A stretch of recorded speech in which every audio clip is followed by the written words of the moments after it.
She had to get that pose.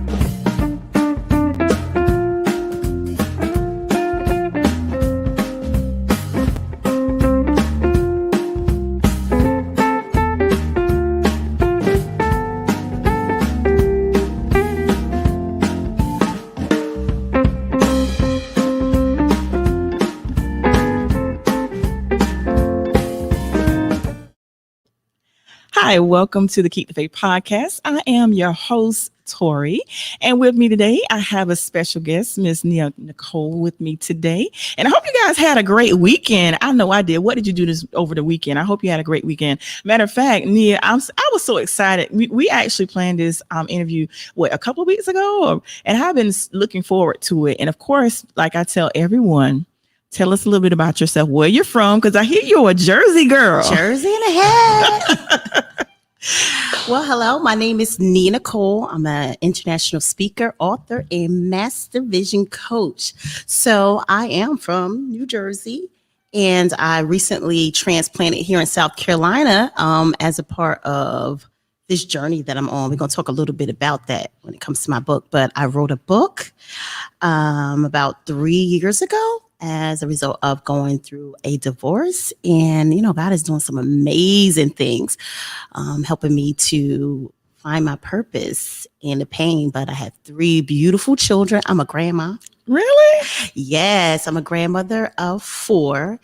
And my granddaughter, I'm going to shout out little Pre. She just recently went viral on TikTok, the little girl. Doing a you better work dance, whatever. Anyway, but I'm really proud. I'm a goofy grandma. I'm very proud of her, but all of the kids. But so that's me. I'm a mother. I'm a wife. I'm a grandma. Okay. And a devout Christian. I love me some Jesus. Me too. And this is what the title of this particular segment is called, Finding Purpose in the Midst of the Pain. So we talked off the air in regards to different areas that we can go. So I'm going to give the keys to you and allow you to drive. So wherever you want to start, I'm going to ask you questions based on wherever you want to start. So wherever you want to start in regards to different types of traumas or pains that you have experienced in life. Okay. I'm giving you the keys. All right. So I can go a lot of different places. What I like to say too, professionally, I'm a social worker. So I do provide therapy for children in the children's system of care, for kids that's been through multiple traumas. And a part of my story and the reason why I'm here, it seems like almost everything that I've been through personally, God used it for ministry and to help empower other people. And I used to think like, basically, why me? Why some of the challenges that I've faced in my life? Some of my testimony is that I was a teen mom. I had my first child at 17. And then I was told by my guidance counselor at the time that, you probably shouldn't, go to college. You should probably focus on the work field, since you have a child. And it might have been like some, good advice, so he thought. But it really discouraged me because I had all of these ambitions and dreams. And to make a long story short, many of the things that I've experienced, God allowed me to give it back. So the first job, I ended up going to college, getting my bachelor's in criminal justice and my master's in organizational leadership. And the first job I got out of college was at an adolescent group home for teenage mothers. So the whole purpose of me writing a book or just sharing some things that God taught me through my pain is that you never want to waste a hurt. If you have trauma, you have issues, you have difficulties you go through, you don't want to waste that. You want to know, what am I supposed to be learning? And once you learn it, how can I help heal other people in their process as they're learning as well? So I don't know. We can talk about adolescent parenting. I was on welfare before. I went through a divorce. We can go wherever you want to go. But the premise of me writing the book was learning how to examine these purposeful moments in your life. Start with being an adolescent teenage mom. because for the teacher to tell you, basically for you not to pursue your dreams, a lot of times that can kill your dream. That could have put you in a tailspin of depression. You know, a lot of times you have to be very careful what you say to people because it can totally kill their dreams and make them not want to dream anymore. So touch on that initially to start off. It did kill my dreams. Really? They had to be resurrected. So, I mean, I'm from Trenton, New Jersey, which is a inner city area in New Jersey.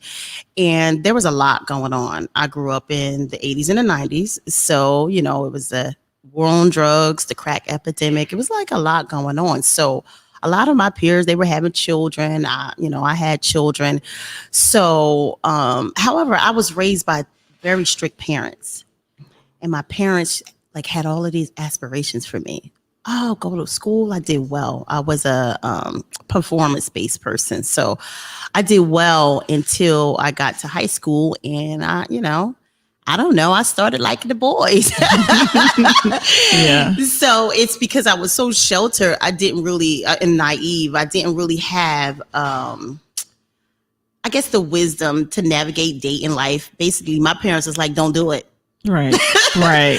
So, I started liking the boys. And then of course, I got pregnant. And at that point, I was like, wait, I had a whole plan.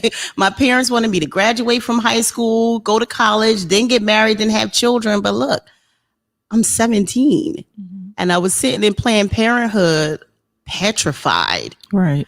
Like, what am I going to do now? What I'm going to do now? But the daughter that I had in high school, she has given me some of the greatest purpose of my entire life. After having her, I realized, I got to let her know you can bounce back from anything. So her life really kind of inspired me. But yeah, I was told by my guidance counselor, and it took me a long time to overcome it. I had to get on welfare, and I was with my daughter's father. I married him. We married each other after high school at around 19. But anyway, I had to be on welfare, Medicaid, food stamps. I was humiliated a lot. Sitting in that office asking people for help. Even when I wanted child care, they were like, well, you have to do a welfare to work program. Right. You can't go to college. I'm like, but I'm a good student. Right. I want to go to school. I had to take my kids to school with me.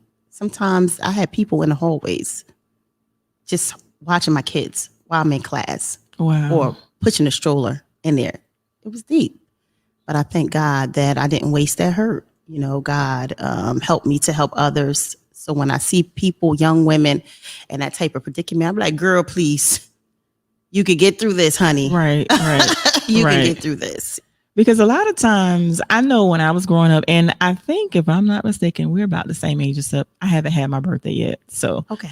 But I know when I was growing up, a lot of people would say that once you have a child, especially as a teenager, that will basically stop your dreams. And that is not the case. You are a prime example that is not the case at all. And then a lot of times too, you can get on the system, and sometimes you rely on the system. You can become lazy. You have to make a determination within yourself to tell yourself, is this what I want for my life? Is this what I want for my children? So you got to be very determined. And I also believe that you have to have the right people around you, because if you have the wrong people around you, they can lead you, they can spin you off in a deeper depression. And I've known that for me personally, when I changed my circle, it changed my life. Right. So I really commend you for, because like I said, you could have stayed on the system, because some people, they get on the system and they rely on the system and they stay there. Sure. But you have to have that determination. So let's go topic in regards to, now you said you had a total of, is it 3 children? 3 children. And I had all 3 of my children by the time I was 21. Really? So yeah, it was rough. Let me just bring this out. People need to be aware that it wasn't that I was so gung-ho and motivated and thought I can get through those circumstances. It was rough sometimes. I suffered from depression. I suffered from anxiety. There's times in my life I was suicidal. I would say, God, I can't do this anymore. Right. It was rough. And I thank God that I had parents that knew God and wouldn't let me stay in the state that I was in. And I learned a lot through perseverance. I think I learned more about God and my purpose as a result of the things I've been through, more than a preached sermon, more than someone telling me this is what God wants for my life. It's the experiences, my lows, where God really had to reach way down, Right, and get me out of those circumstances. But I'm like, I really talk about God's grace in my book. The title of my book is called Grace to Live on Purpose, because some people feel like they've been counted out after they've made bad choices in life. Yes. And they feel like, oh, there's no recovery. My book, the message that God gives me in my life, is all about being able to not just recover, but pursue God's purpose in your life based on his grace. Like, you never want to waste this pain. When you go through things, start asking yourself, what should I be learning? And once I learn this, how can I help someone learn this? Probably easier without certain situations. But yeah, it was rough. And see, a lot of times what I know, I'm guilty of this. A lot of times what we do, especially with females, we focus too much on the pain instead of reversing it. Like you said, pay attention to what should I be learning out of this? And then sometimes, when we were talking off the air, like, I go through my periods of isolation. And sometimes that could be healthy, and sometimes it's not healthy. But when you go through those periods, when you have those right people around you, you're going to have those people that reach out to you like, Tori, are you okay? Nia, are you okay? Instead of saying, well, Nia didn't answer my call. She didn't answer my text. What's going on? Instead of just automatically, being negative about it. Sometimes you realize that maybe they're going through something. Maybe they're dealing with something that they don't want to talk about. And in their timing, they will talk about it. But we live in a day age, we want a microwave. We're in a microwave society. We want everything to happen quickly. Right. And then a lot of times it's crazy to me, which I don't understand, how some people, they have the good people around them. They have people encouraging them. And instead of talking to the people that are around you, you go to the keyboard and you express yourself on social media. Oh, okay. And then you have the audacity to get upset when people are in your business. Right. But my thing is this, if you don't put it out on social media, people do not know what to attack. But when you put it in an atmosphere, of course, they're going to attack it. Right. So, there's just so many things, but I also want to touch on, there were some other things that I wrote down. I was at some pinpoints as well. How do you know, one of the questions I wanted to ask, because we all been through some type of drama, and you can take this however you want to, whether it be relationships, family, friend, wherever. How do you know within yourself when to be patient with someone or when to let them go?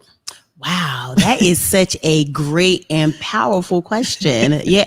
I want to start by saying this. One of the most difficult challenges I've had personally is knowing how to have boundaries. Like, boundaries are necessary because I was a people pleaser. I wanted to be, helpful, the perfect little helper, I wanted to be an obedient child. And I even touch on this in my book too, how I had to deal with the deep root of why am I such a people pleaser?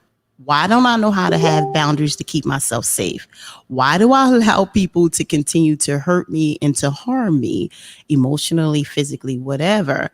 What I learned through that process is that you have to do the hard work within yourself. Before you can set boundaries, you got to know what the core is. You can't have someone removed from your life if there's a dependence that you have that you're not addressing, because all you're going to do is invite another person just like that into your life. Right. So you're like, why does this person keep hurting me?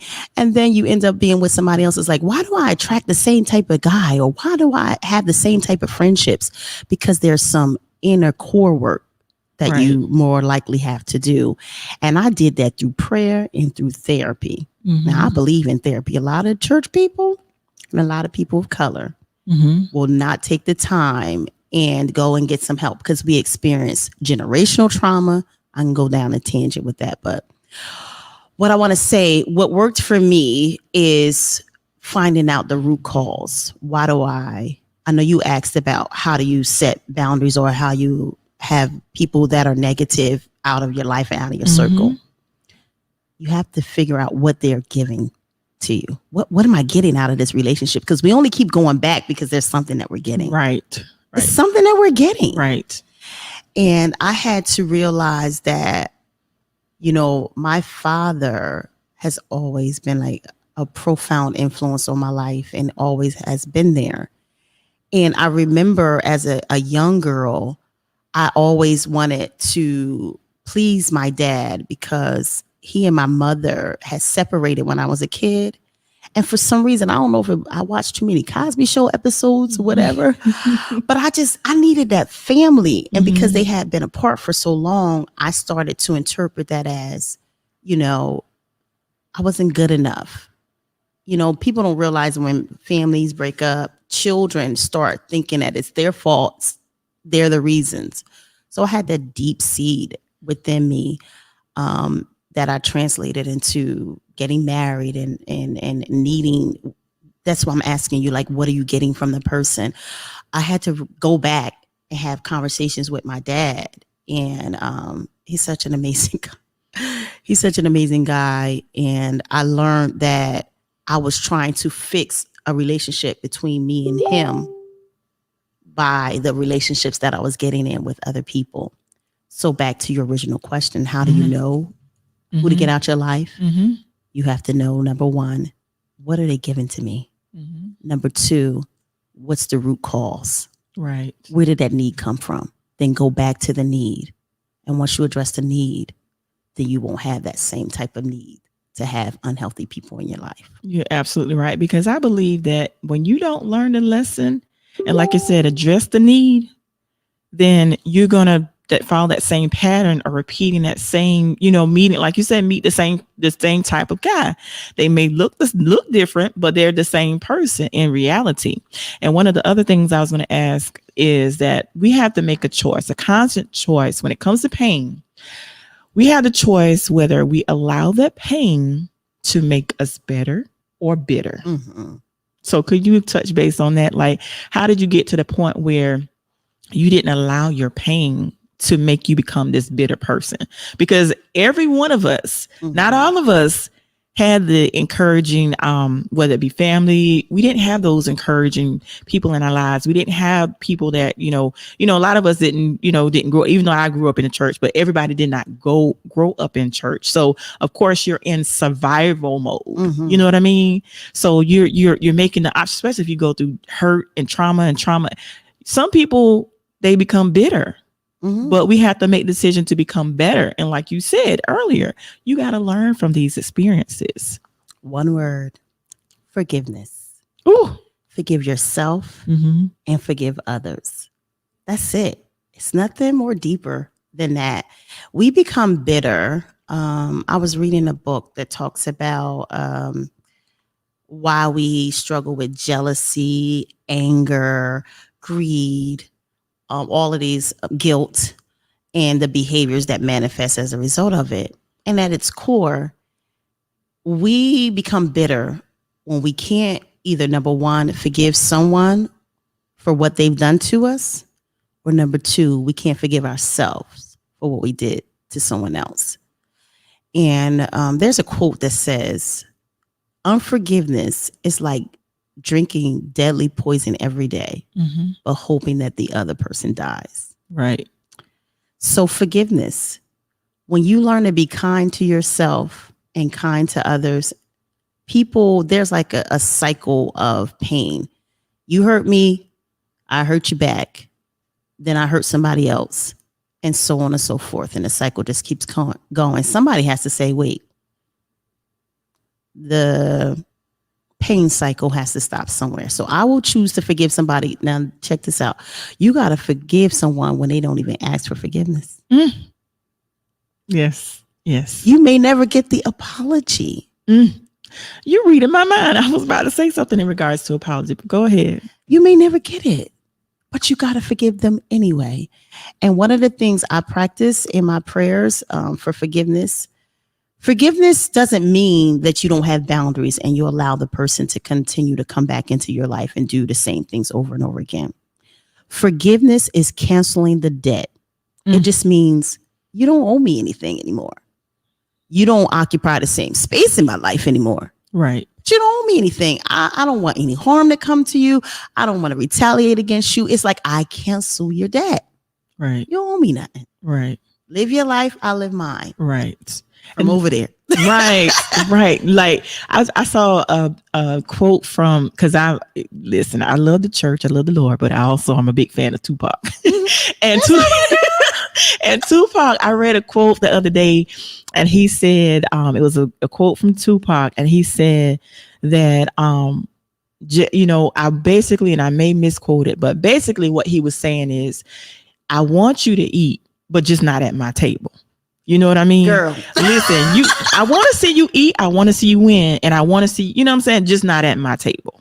You know what I mean? First of all, that is the most articulate and profound way to explain forgiveness, because I just had a conversation with someone, and sometimes people pleasers, like I'm a reformed people pleaser. Okay. What we do is we think forgiveness means I forgive you, so I keep giving you the same access to me. Because people's like, if you forgive me, why are you holding grudges? It's like, I don't hold grudges. I hold a boundary. Right. Before, I was just super duper permeable. That means you can say anything, do whatever. And I thought in my mind that forgiveness meant that, okay, so you just allow that person to have the same type of access. Like, let me give you an example. If someone comes to my house and they steal something out of my home, okay, Rolex watch, expensive pocketbook, okay, I can choose to press charges with the authority, or I can choose to say, you know what, it's fine. But that don't mean you invited to the barbecue. Right. I'm not going to press charges. I'm not going to go to the authorities. I'm not going to require you to do any time for what you stole from me. You got that. You keep it. Right. I'm not even angry about it. Right. I'm not even impacted by it. But you're no longer allowed in my personal property or my personal area. And I think a lot of people get messed up and hurt a lot because they don't have boundaries. Right. And they think forgiveness means be a doormat. A reconciliation. And guess what? You can reconcile, but I don't have to have the same level of relationship with you. Yeah. Like, people ask me about my motivation for writing this book was a multiplicity of things, but one of the biggest things was my divorce. So God let me see a lot about myself. And it's like, I still love my husband, but where the space that he occupies in my life, yeah, I'm going to deal with that differently, right, going forward. And I want him to be okay. And I want him to find God's love and his grace. And I still talk to him almost every day. People are like, what? Yeah, I do. Right. Because at the end of the day, I know that my healing comes from not just exercising forgiveness, but knowing that I've been forgiven. Right. We have to give people the same amount of grace that God gives us. Girl. So how can we possibly, if God is giving us grace, how can we not extend that grace to others? Absolutely. And I tell people all the time, people that are unforgiving and that seem angry all the time are the people who basically is telling God, those people should be punished, but not me. Right. Like, I do wrong things, but guess what? My wrong things is not really that bad. I had to really look at myself and like, you know what? I contributed to the downfall of my marriage. It's not just one-sided. Relationships rarely are. Right. They rarely are. So if I am to believe that God is going to grace me and forgive me through this, then I have to demonstrate that for other people. Absolutely. You have to demonstrate it. It's just so, God is much easier than people really understand him to be. We make him complicated. We do. We do. And back to what you were saying earlier in regards to the apology, like a lot of times we hold our healing up because we're waiting on the apology. I have been guilty of this before in my 20s. I'm in my 40s now. I know better. So now I'm doing better. But sometimes you can know better and still don't do what you're supposed to do. Mhm. But now that I'm older, much wiser, and I've experienced some things, I'm at the point where I can give people grace. And just like you said, you can still talk to them, but then you have to set those necessary boundaries because a person can come into your life. They can hurt you tremendously. When in some cases it can be intentional, Mhm. some cases it can be unintentional, but we still have to have the capacity to forgive no matter what, either whether you get the apology or not. Mhm. It's still our right to forgive them, and we are responsible for our own healing. Girl, you just said a mouthful, and that is so true. The reason why we hold grudges and we're angry all the time is because we're expecting the person who hurt us to heal us. Right. It's like that doesn't even make any sense. Right. You know, the fact that we all have trauma. Like when you come into relationships, whether they're friendships, platonic, husband, wife, parent, child, we come to it with a myriad of experiences. So I'll share a little bit about my husband and I. Our testimony is that we both came in with trauma. We were kids, first of all. I was 17 when I got pregnant. He was 19 at the time, and he had already had a child. So he came. His father was passed away earlier in his life. Didn't really have that modeling. And we grew up in the 80s and 90s. Y'all know what was going on. Right. Right. You know what was going on. Yes. So we just was like, okay, we're going to do this relationship thing and it's all going to work out. But no, we had so many childhood traumas that we didn't deal with. Mhm. When we brought them together, we was just two crazy people Right. trying to be adults, and we had not matured ourselves, and we ended up hurting each other a lot. And then we gave our life to God, and we masked a lot of the pain by going to the building, going to church. Right. But we weren't dealing with the core problems that we had. Right. And it wasn't until the divorce, and it wasn't until I talk about this in my book, all hell broke loose. Right. That we had to sit, and I personally had to examine, okay, what is going on? And when I tell you that I am more authentic today than I ever been in my entire life, and the pain brought me here. Right. I found purpose in my pain. That's so amazing how that works. That Girl. pain is what births your purpose. That's what births your purpose. And I'm actually looking at some of the comments. I didn't want to get distracted, but I'm gonna go through some of the comments and we go through. But another thing that I want to say as well, when you get to that point where, and I think the most purest love is being able to look at the person that hurt you, and you're able to genuinely and authentically forgive, genuinely love them from a pure place, and be able to pray for them. Girl. And that's the key right there. And the reason why at this point, and we're all a work in progress, excuse me, I'm able to do that for that particular relationship because God had to show me. A lot of times we are unforgiven because we assume that we're blameless. Oh, yes. We assume that we're blameless. Because the people that hold grudges, the people that can't forgive, are oftentimes people who are kind of self-righteous, and they feel like, how could this happen to me? And I was there, so I can testify to that, honey. Yeah. But it wasn't until God showed me my vulnerability in areas of my life where I hurt him, hurt my kids, hurt other people, that I was able to say, man, you were gracious to me. Thank you. Right. And that's when I was able to really love him and others from a genuine place. God had put me on this whole quest of asking people for forgiveness as I'm writing this book, because he's shown me a lot of different things. And I wrestled, girl. Mhm. I was like, why should I ask them for forgiveness? They hurt me. They did this. They did this. God said, do it. And every time I did it, God opened up another door, and he healed me in ways that nothing else could. Nothing else. I am proud of the person I am today. Wow. That's good. Authentic. Yeah. No more plastic life. Right. Because we'll have the mask on before COVID, before the actual mask came. We was wearing a mask long before COVID. Mm-hmm. So it's very real that you have to be authentically who you are, and you have to allow. And I just realized this past week that there are some people that I can be around, and I cannot be who I am truly authentically. So I was like, what is it with me? What is it about this person where I feel like I have to be something that I'm not, or I have to pretend? So I had to reevaluate. Just this past week, I was reevaluating myself. Like, why do I feel like I have to be a certain way around this person? But then there's some people I could just let my hair down and just be who I am authentically. But there's some people I don't know. I just feel like I have to put on a facade.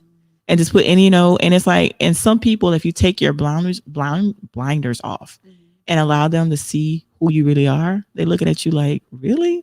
Because I can be goofy sometimes. And even though I love the Lord and I love church, I still occasionally like to listen to hip hop.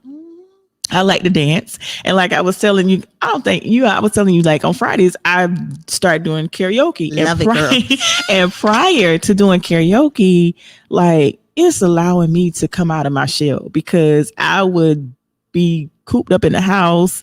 All I'm doing is reading books and watching. I don't watch a lot of television, but karaoke is helping me come out of my shell because of different traumas that I've been through. I was sheltering myself because I was putting up, I feel as though a lot of times, and I know I can only talk about me, like a lot of times, instead of we put up walls. And when you put up walls, you shut everybody out. You have to learn, I say, to put up gates, and that way you can let people in, let people out, and set those yeah, you got to put up those gates, like this person, and set those necessary boundaries. And it's okay. I realized probably about a month ago that I too was a people pleaser, because I had trouble with saying no. Like, I'm a big supporter of, when people start their business, I like to support everybody. Right. But I have to tell myself I can't be to every event. There's sometimes I got to say no. And it's hard for me to say no sometimes. Like, Tori, will you come and support me? I'm like, and I sometimes don't want to go. I may not feel like going. Girl. But guess what? I'm doing it.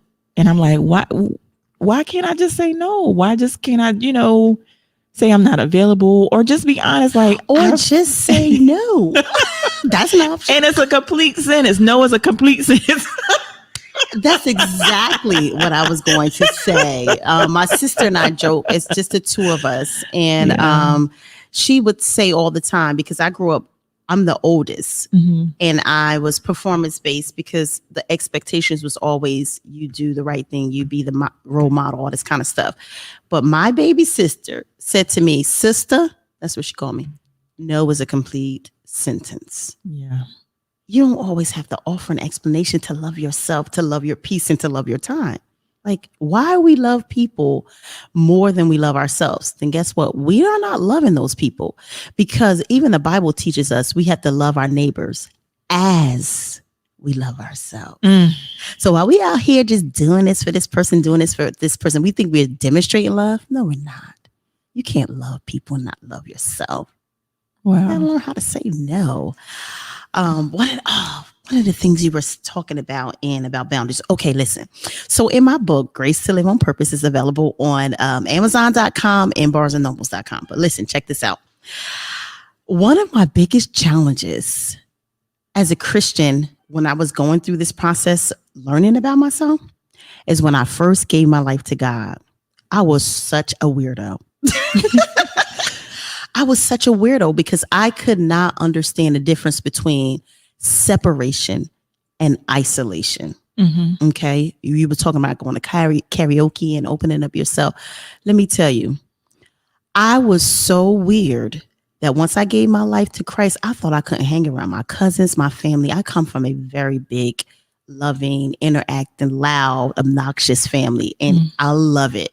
But when I gave my life to Christ, I was on a younger end, and my family was still, doing what they did. Mm-hmm.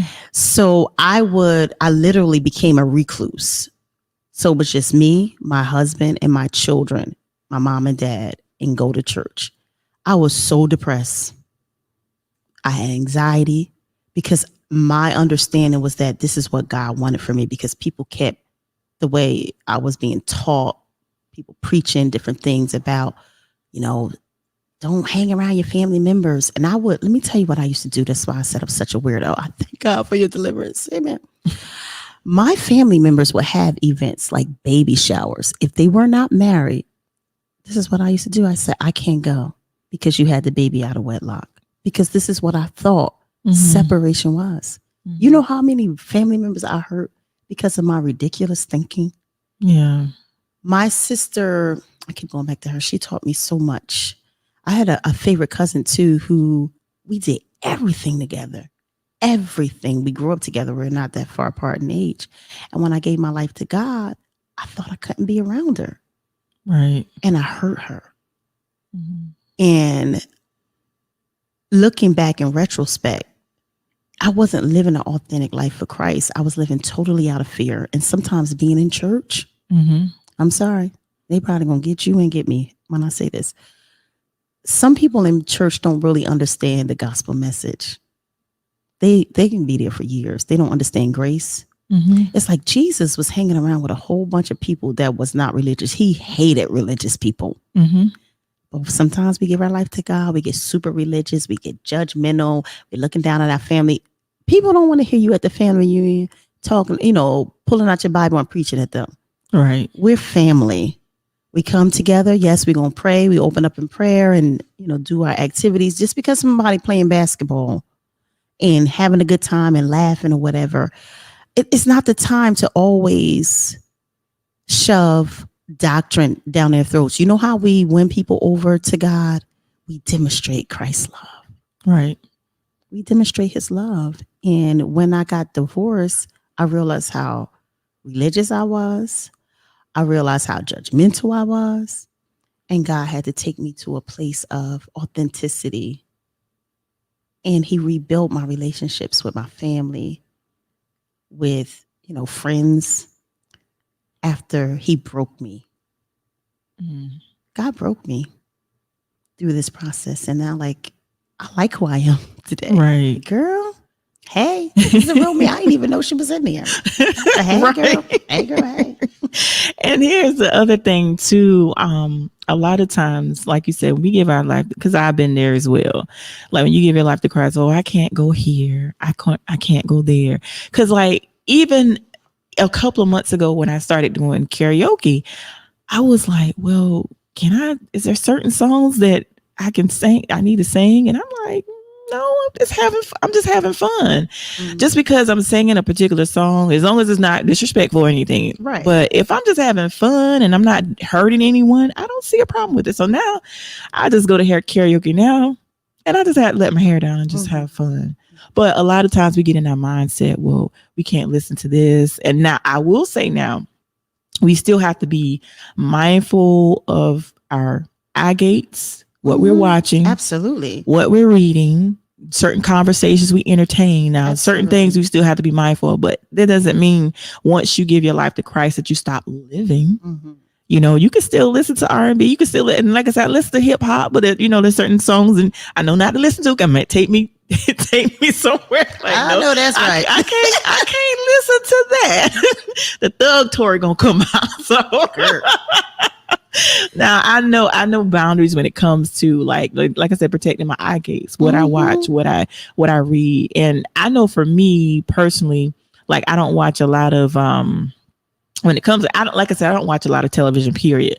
But there's certain things that I know that I can't watch because it may trigger a trauma that I experienced. Right. And when you're going through that healing process, you have to be mindful and know what trigger you. Absolutely. And know what people trigger you. And that's why sometimes periodically I take breaks from social media, because I may see a post on social media, it comes up in my feed and it will trigger me. And then I'll go back to a place that I'm trying. And it's like, here's another thing too. A lot of times we cover things up. And by covering up, we don't allow ourselves the process to heal. Girl. Because we don't deal with the problem head on. And that's what I was doing. A lot of things, trauma and things that I experienced, I was covering up a lot.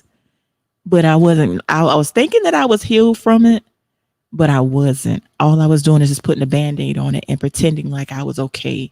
And people were like, "Tori, you okay?" I'm like, "Yeah, I'm fine." When really I was not. Right. And I'm guilty. I still do it from time to time. But I'm learning that it's okay to trust the process and allow myself the necessary time it is to heal. Now, you're going to have some people that don't understand, but it's okay. And it's okay for me to, if I have to distance myself from certain people. And like when you're following Christ, you have to be mindful. Like a lot of times going back to that people pleasing spirit. Oh, Lord. You have to understand that when you decide to follow Christ, some people, it's going to cause some separation. Yeah. And you can't look back, because you'll be like, what is Lot wife? When you looking back, you're going to turn to the pillar of salt. So some situations and some people, I know that I cannot, like I can love them from a distance and pray for them, but I know that I can't be around them because they're going to take me back to a place that God delivered me from. Right. And that's why I'm mindful of different areas that I go, different venues and stuff. I can't go to certain places because it'll take me back to what he delivered me from. And I'm not trying to go back step to what God delivered me from. I'm not trying to do that. Now, what I've been working on as well is, when I first gave my life to Christ, I was one of those, like you said, super religious people. Girl. And it's like you telling this person, well, they shouldn't do it. But you know what? I realized that a lot of times some of the people that when we're being judgmental, you may think they're living this raggedy lifestyle. But let me tell you something. God uses them the most because he's married to the backslider. Let's talk about that a little bit. As a mental health professional or as a Christian or as a human being, what I've learned is that the things we identify in others so readily is things that we might secretly suffer from or struggle with. So I don't know. But I do realize that when I went through my pain, there were certain things that I would get so agitated about people when I first, gave my life to Christ. I was like, yeah, don't do that. And I realized I had a cover. So the way I protected myself was to cast or project it onto somebody else. You're doing this bad. It's because that was a weakness. And a lot of us, we won't really be honest with what we're struggling with. And in my book, I talk about my cover. I was a cover girl. I had a cover story. I was like, listen, look at me. I am the perfect little helper. I love me some Jesus. I'm a good wife. I'm a good mother. Look at me. Yeah. That was my cover story. Yeah. But deep down, I was a broken person and didn't feel really adequate in a lot of areas of my life. And it seeped out in my marriage. It seeped out in how I raised my children. And it seeped out in how I even dealt with God's people. And it wasn't until I had the break when the marriage went awry and my husband told me, and this is in a book, he's like, I don't want to be married anymore. I thought my whole world had ended in that moment. I thought it was over, but it made me examine myself, some bad choices that I made. It made me see me for the first time for who I really was. We cover up things that we're embarrassed by, that we feel ashamed of. And it's an old strategy. Adam and Eve, check it. They was the first one to use that strategy in scripture. Right. God had an idea. This is what I think of you. This is how I'm purposing you. Be fruitful and multiply. Satan had another idea. He comes in, he offers a suggestion. and then we fall for it. And when we fall for it, instead of going to God and saying, I fell for this, I messed up, we try to hide and cover it as if he doesn't know. Right. As if he doesn't already know. Right. I spend a lot of my life just covering. I said, if I be a perfect little helper, people pleasers are people who are trying to hide their insecurities, their fears, all of those kind of things. But until you really deal with yourself, you're going to find yourself constantly in those same patterns, and you're going to be hurting and you're going to be unhappy. And it wasn't until I was okay that I was a teenage mother. Yeah, that was me. That's a part of my story. I was a teenage mother. I was on welfare. You know, I grew up in poverty. It is what it is. Right. But through all of those experiences, it has made me an authentically loving person to help people in those same circumstances and let them know it ain't over. In the book, I talk about the Peter paradox. Sometimes in church, people will make you feel like that you can't be used by God because you're a certain type of person or because you had some error in your life. Okay. It took me a long time to realize that I'm okay with God. I may not be okay with people. Right. But I'm okay with God. He loves me. I'm good. Right. And sometimes we are more afraid of people's perception of us than we are his. Right. So learn to be okay and give up the cover story. I'm not a perfect little wife. I'm not a perfect little mother. I made a lot of mistakes. But you know what? I know who to go to fix them. And that's the whole purpose of what I do now. Like, no, I'm going through this pain. Some of these things I cause on myself. Some of these things other people cause. But at the end of the day, they're going to be for God's glory. Absolutely. Kingdom principles. And then also, I want to talk about the book. Tell everyone the name of the book again. Okay, the name of the book is Grace to Live on Purpose. I don't know if you can see it. I got my copy too. Let me get it. All right. Grace to Live on Purpose. And it is available at Barnes & Nobles online and at Amazon.com. And the book is broken down into it's like a self-help book. Mm-hmm. Okay. Anybody can read it, Christians and non-Christians alike, because there's some good principles in there. But I do give like a scripture for people to see that I have a faith base. God, he definitely rules my life. Then I tell a little story about my experiences. And then I help people to create a strategy for themselves. So when you're reading a book chapter by chapter, you just don't hear my advice to you. Right. I give you homework. Right. To go back and okay, well, how do I apply this to my life? Right. And it's wow. This book has transformed me in ways I don't even know if I can articulate them, because it made me really examine so much about my struggles. I had some major insecurities. I don't care how much I'm an ordained pastor as well. And I would be in front of people preaching and teaching, and I just felt so inadequate. I never got over that 17-year-old girl who had that baby. It took me getting divorced. Wow. To say, wow, I have to face these issues. Right. In my life. I never got over it. I'm over it now. Thank you, God. Yeah. Because I always thought people were looking down at me. So it made me insecure. It made me jealous. Listen, I had to go through therapy to say, God, why do I always look at other women who seems like they have good marriages, good kids or whatever, and I start to sink in this place of depression. A lot of women won't admit that they have a problem with jealousy. I ain't jealous of nobody. Yeah. I ain't jealous. Right. No. I had to tell God, I had to look in the mirror. I was like, I am. And it's painful. Right. I see another woman that's being cared for, that's being properly loved and getting the goals that they set out. And I was jealous. Wow. Because I was asking God, why? Why did I have to be born to teenage parents, grow up in poverty, end up becoming a teenage parent, be on welfare, sometimes be African American, be Black. Why Mhm. to be like this? Because Yeah. life been hard to me.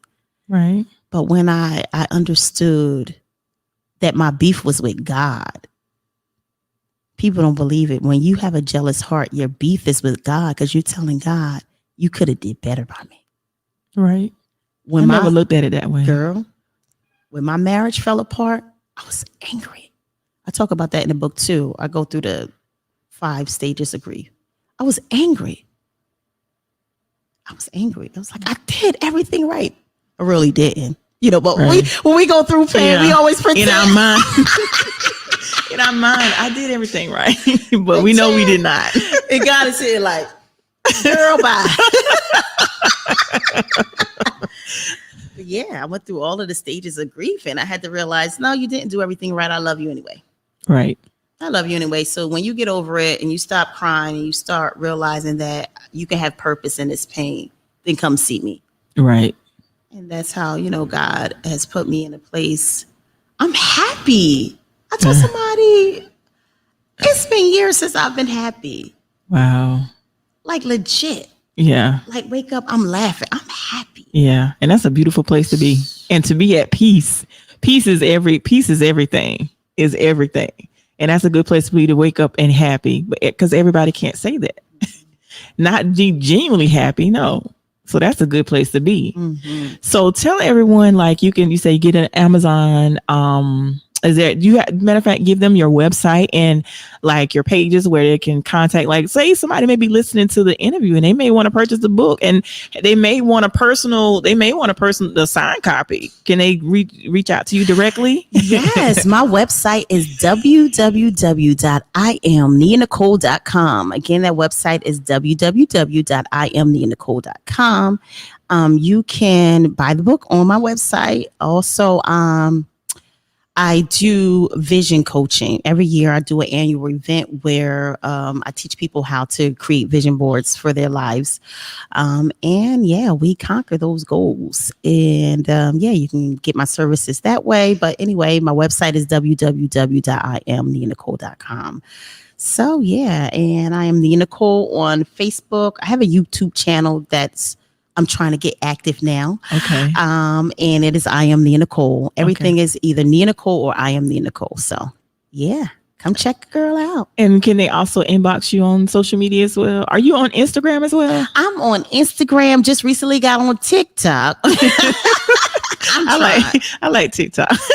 I'm trying. I'm trying to figure it out. My kids always say, like, "Mom, you do the most. Like, some things you need not be involved in." Like, I'm gonna try this. It's fun though. It's like for me, what made me get on TikTok was when COVID hit, and I was like, how we, instead of us doing some stuff we supposed to do, you find something, you feel like you're bored. Well, I could have been reading a book, but I just got on TikTok and I actually love it. And mostly, to be honest with you, every once in a while I'll do a TikTok, but I'm not on there like that. I just like mostly to watch them, but it's pretty cool. It's pretty cool. And then there's inspirational TikToks on there as well. Yeah. There's a side of TikTok that seems like it's the Christian side of TikTok. So I think TikTok is really cool. In all type of social media platforms, it's all in direction that you go, because there's like Clubhouse, and you have to be careful with different rooms. But that's with any type of social media, you just have to be careful. Just use wisdom. Absolutely use wisdom. That's all I would advise anyone to do. But I thank you so much for coming on. Now, what piece of advice would you give to anyone, just like you said, you was a teen mom, that may come from a place of brokenness and feel like, because a lot of times God uses our broken pieces to rebuild us, restore us, and start over again. So what do you say to that person that may, whatever the situation may be, they may feel broken and they feel like there's no hope, and they may be going through depression and all that type of things? Because we all have been there, where we go to these dark places, and sometimes it feel like you don't know your way out of that dark place, girl. So what do you say to someone that may be watching, that may be in a dark place and they're trying to come out and may not even know how to come out? Know that you are born on purpose. That's it. Know that you were born on purpose. I was reading a book, Purpose Driven Life, I believe it was. And it says that your parents may not have planned you, but God did. So no matter what circumstances you were born, I was born to teenage parents. My children were born to teenage parents. Some people's parents didn't work out. Some people don't know their biological father or parents adopted, whatever. But you're here. Right. You're alive. So you're purposed. And we didn't talk a lot about, that's my advice. Just know you have a purpose and then, live your life trying to figure it out. We didn't talk a lot about mental health. And I don't know where we are with you can touch on that because actually July is minority mental health awareness. So you can touch on that. Yeah, I just want to share a little bit about that. I work in New Jersey Children's System of Care, providing mental health services for kids. And I used to do it for adults as well. In our communities, there's so much stigma about people going to get help. But I'm going to encourage someone today, go and get some help. Go and see somebody. I had to be in therapy for 3 years when I realized all of the traumas that I had experienced in my life. See, we talked about covering up. I was going to church and still never dealing with the traumas. I was praising the Lord. I told you I was an ordained pastor and still never dealing with the traumas. It was almost easy for me to hide in there because I was going to church. I was faithful or whatever, but I was suffering from depression. It was so heavy. I told you, there was times I was suicidal, like legit, wanted to take my life. And people won't say that. They're so embarrassed because people think, oh, you don't have faith. No way a Christian should feel that way. Right. There's no way. But when you don't deal with trauma and you don't even understand, sometimes we have depression, anxiety, all kinds of things. They could be biological. People have mental illness. People have mental illness in the church. Mm-hmm. But people are like, oh, no, it's a demon. No, I have a mental illness and I need help. And I need prayer and I need a therapist. And it's okay. Right.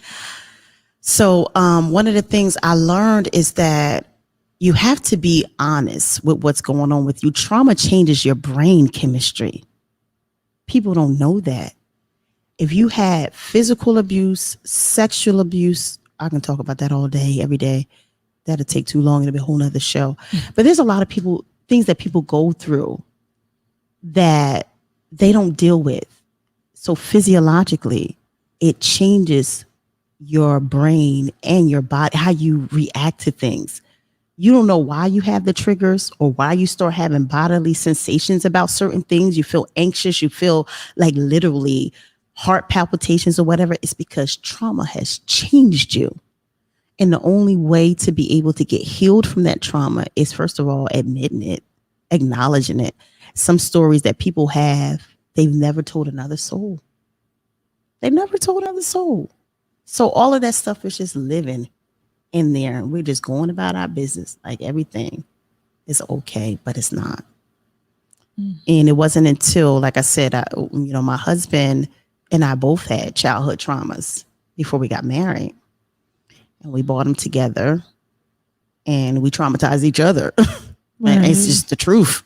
Now, let me ask you this. When you say that both of you had trauma, have you heard of the term, the trauma bond? Like, absolutely. Like you're attracted to someone, like you have trauma and that what brings the attraction? Mm-hmm. Is that really, because I explain that because I heard the term, but I didn't fully understand. I was wondering if it's because both of you experience trauma, is that what draws the attraction? Trauma bonds are real. They're real. And what usually happens is that when you experience something, whether it's physical abuse, sexual abuse, mental abuse, your brain try to figure out ways to adapt to it. Okay. So it changes how you see life, how you perceive reality, and how you go about, relationships. So there was something he said he saw in me. And at the time, I didn't realize that I seen something in him that I was trying to regain from my childhood. And us coming together, we were triggering each other all the time. You know, we both seen domestic abuse, infidelity, all kinds of things. And then when we got together, we were bonded by that. We shared each other's story. And it's like, oh, and I felt like I'm going to heal him. He's going to heal me. But we ended up hurting each other. Right. Because we didn't really deal with the trauma. Just sharing a story is not good enough. You got to go and get some help. It's so many relationships are out there. I don't even know why I'm going down this road. People are hurting and they're not getting the help that they need. And they're just hurting each other more. And anyway, the physical attraction, the emotional attachment, why you can't leave a person that's abusive, because you're trauma bounded, however you want to say it. Mm-hmm. But yeah, you're literally addicted. They said when you experience trauma, something sparks off in your brain like endorphins. Okay. Mm-hmm. So some people overeat, some people use drugs and alcohol, some people engage in illicit sexual affairs or whatever. Mm-hmm. But it's their brain trying to release that pleasure. So when you're in a trauma bonded relationship, it's an addiction. Mm-hmm. It's an addiction. It's like, why I can't leave this person alone? And I know it's not good for me. Right. I'm physically addicted to this person. And you know what? You reminded me. I was thinking, because I had a relationship where I was thinking, why can't I leave this person? Mm-hmm. And I feel as though a lot of times we use that term toxic. Mm-hmm. And for me, I think that when a person is toxic, it just means that they need healing. Mm-hmm. And I'm the type of person where I used to feel like I could heal this person or I could fix them. Mm-hmm. I'm thinking by me being a good person, that's going to make them good. Mm-hmm. But that's not how it works. Because toxic people, they need help. They need it. I used to have this thing where I could save the world when I can't. Mm-hmm. I cannot save the world. But a lot of times, instead of us calling someone toxic or this and that, the third, we should be praying for them and see if we can do something to see if they can seek the help. Mm-hmm. Because like I was asking you earlier, sometimes you have to know the difference between somebody that you have to be patient with and someone that you have to distance yourself from. But that doesn't stop you from praying from anybody. Right. Prayer is free and prayer can change things. Absolutely. Along with therapy. Absolutely. And I want to say this too, though. Healing others starts with healing yourself. Mm-hmm. People pleasers, perfect little helpers, they project onto other people because they are too afraid to be vulnerable and deal with their brokenness or inadequacies. So it's okay. I'm going to fix you so I don't have to focus on fixing me. Right. And that's what we do. It's so easy to see someone who's like, oh yeah, this man, he got issues. He's toxic. He's narcissistic. There are people that are narcissistic and there are people who actually have narcissistic personality disorder. It's a diagnosed mental illness. It's true. But everybody you deal with is not a narcissist. I'm sorry. Right. It's a whole big thing going on. I was like, oh, I'm so annoyed with y'all right. Enough already. Right. Enough already. Right. But the thing is, if you are constantly dealing with a so-called narcissist, then what are you getting out of it? What are you getting? You need to examine what's going on with you that you keep drawing to these type of people. And it's not just in a romantic relationship, friendships, even you can be in, family relationships, whatever. And you align yourself often with these certain type of people. What are you missing? What's going on with you? Healing starts with the individual. You can't fix somebody else until you know what the problem is in you. And that's what I learned. I was a perfect little fixer. And in my book, I talk about he came back for me. That's one of the chapters in the book. And I talked about when my mom and dad had me, they were teenagers. My mom was 17, talk about generational curses. They doing great too. My mom and dad they bomb. But they were teenagers. My dad was 19. My mom was 17. And my dad was just coming up to New Jersey to hang out with his family for a little while. He was from South Carolina. This is where he's from. So he met this girl. My mom, she was banging, as I was told. And, they hooked up, had a little quick romance, and he moved back home. But then he found out that she was pregnant, so he came back to New Jersey. And because my dad was like, he was a smart guy, a hardworking guy, everybody was like, he's going to do this, great things, whatever. And when those things didn't happen for my dad, I somehow associated that with him sacrificing and coming back from me. So I spent my earlier parts of my life trying to please him and then trying to please other men because I felt like my birth somehow ruined my dad's chances of success. And I had to go 3 years of therapy to figure that out. Right. And I said that to say this: perfect little helpers, there's a root cause to it. You got to find out what that is. What's your issue? What's going on with you? And today I'm living with my parents right now until I buy a house. And it's been like the most healing experience. My mom and dad is still together, by the way, and I'm 45. So God can heal, he can do all of those good things. But I don't know. I think what I want people to know about the book and about me is that I evolved in my life after the pain. I found purpose when I was able to be naked, vulnerable, true, authentic, my whole story. I was so embarrassed by being a teenage mom, being on welfare, all these things. And I said, once I get my education, sis, I'm going to be acting prim and proper. Right. Once I'm like, I got a master's degree. Don't nobody care, child. Right. Don't nobody care. But it was something that I had to kind of, get over in myself. But I'm just glad every part of me, the educated part of me, the hood part of me, the Jersey girl. Yeah. I love her all. I love all of her. Silly part. Right. The girl who looks pretty with this makeup on and the girl who look like, ooh, you look a whole hot mess. I love her all. Right. I love all of her. But anyway. Yeah. You have to love us in the midst of our scars because I feel like our scars are our beauty marks. Mm-hmm. They're our beauty marks. There's beauty that comes from the ashes.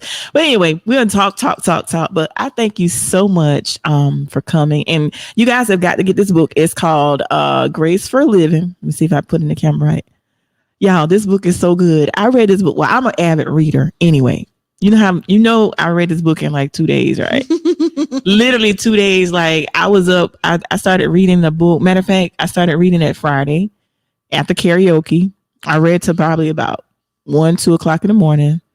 And I finished the book the next day. Wow. Now everybody can't read, probably don't like to read, but I like to read. And it was that good. It's like a page turner. So you guys have got to get this book. And tell everyone again your social media platforms that they can reach out to you, and also repeat your website before we wrap up. Okay, so you can buy the book at my website, and that is www.IamNiNicole.com, or you can buy it on Barnes and Nobles online or on Amazon. I can be reached on social media. I think it's Nia Nicole on Facebook. I am Nia Nicole on Instagram, and I am Nia Nicole on my YouTube. So I'm trying to make that a little bit popping. Okay. So go follow me on YouTube. I will subscribe. Subscribe. Subscribe. See, my kids told me to stay away from social media. Mom, you doing the most. Yeah, when you talk about YouTube, you gotta say subscribe. Well, subscribe to my page. And make sure you have to tell people to subscribe, hit the notifications so they can get the alerts when you get a new video. So yeah. But thank you guys for watching. If you missed the beginning of the podcast, you can go to the replay. And if you'd like to be a guest on the Keep the Faith podcast, you can contact me at 843-920-8124. That's 843-920-8124. Or you can email me at faithisnecessary@gmail.com. And as I always say at the end of the show, no matter what you're going through, always remember you may bend, but don't break. And always remember to keep the faith. And thank you guys for watching. Bye, y'all.